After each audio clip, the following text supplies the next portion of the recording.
Dominican media mission के दैनिक आहार में आपका स्वागत है। सबों को जय श्री।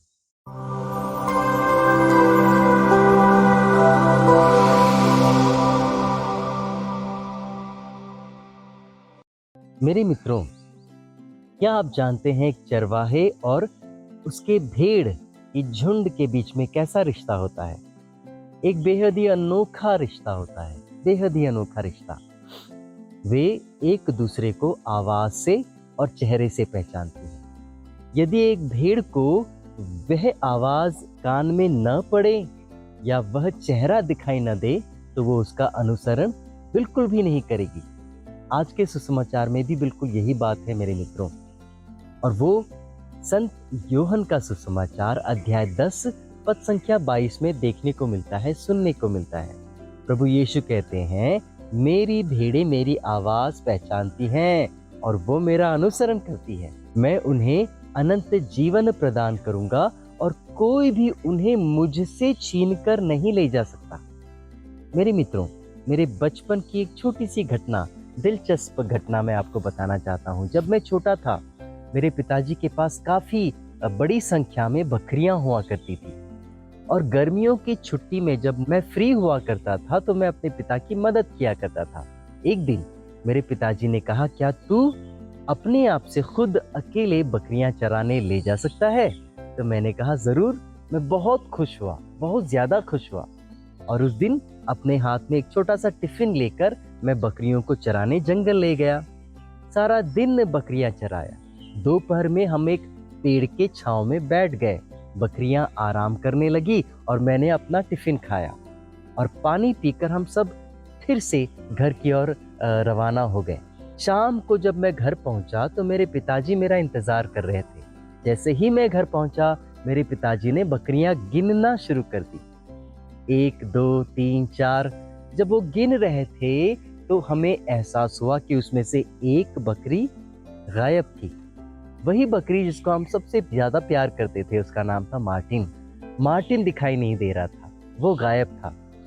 अचानक से डर लगने लगा कि कहीं किसी जंगली जानवर ने मार्टिन को दबोच कर उसे खा तो नहीं लिया, और इसीलिए बिना समय बिताए मेरे पिता ने हाथ में टॉर्च लिया और हम दोनों साथ में चले गए।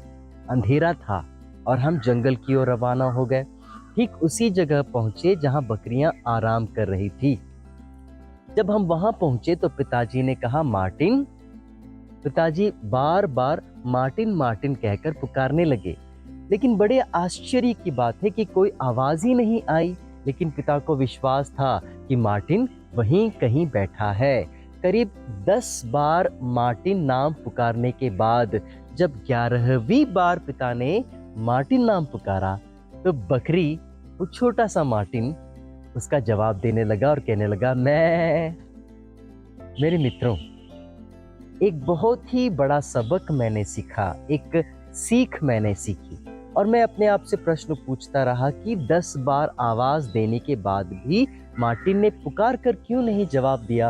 और तब मुझे समझ में आया, पिता ने भी मुझे समझाया कि जब एक बकरी या एक भेड़ दिन के समय गुम हो जाती है, खो जाती है, तो वो दिन भर रोएगी, लेकिन जैसा ही अंधेरा होता है वो चुप हो जाती है।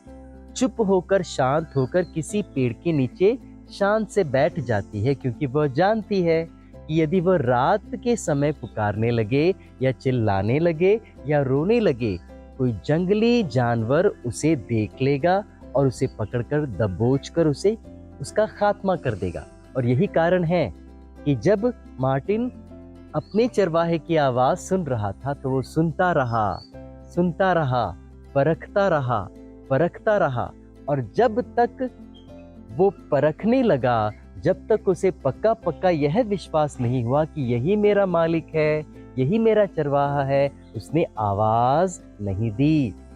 और तब जाके उसने आवाज दी जब उसे पक्का विश्वास हो गया कि यही मेरा चरवाहा है, यही मेरा गडेरिया है, यही मेरा मालिक है। मेरे मित्रों, इस छोटी सी घटना से हम क्या सीखते हैं? हम यही सीखते हैं कि हमारे जीवन में दिन भर कितने प्रकार की आवाजें आती है। हो सकता है पड़ोसियों की आवाज, और वे कहते हैं तुम ऐसा करो, तुम वैसा करो, तुम वैसा ना करो। हो सकता है तुम्हारे बच्चों की आवाज, पति की आवाज, पत्नी की आवाज, अरे संसार में रहने वाले हजार लोगों की आवाज हमारे कानों में पड़ती है।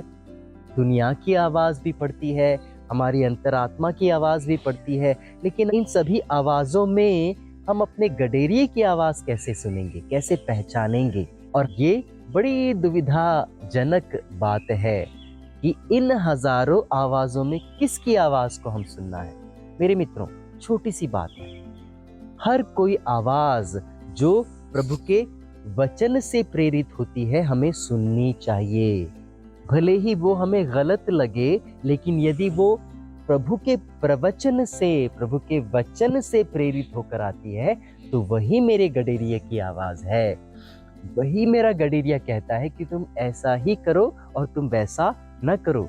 हो सकता है कि वो तुम्हारा मित्र ही क्यों न हो सकता है तुम्हारी पत्नी या पति ही क्यों न हो, लेकिन हर कोई आवाज जो यहाँ से प्रेरित नहीं होती है, वो आपके गडेरिया की आवाज नहीं है। मेरे मित्रों, ध्यान से सुने और देखें आज के वचन में प्रभु क्या कहता है। प्रभु कहता है, मेरी भेड़ मेरी आवाज पहचानती है और वो मेरा अनुसरण करेगी।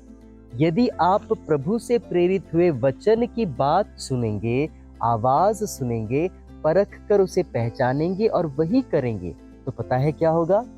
वही होगा जो आज के सुसमाचार में प्रभु कहते हैं। प्रभु कहते हैं, मैं अपनी भेड़ों को अनंत जीवन प्रदान करूंगा और कोई भी उन्हें मुझसे छीनकर नहीं ले जा सकता। सबों को जय श्री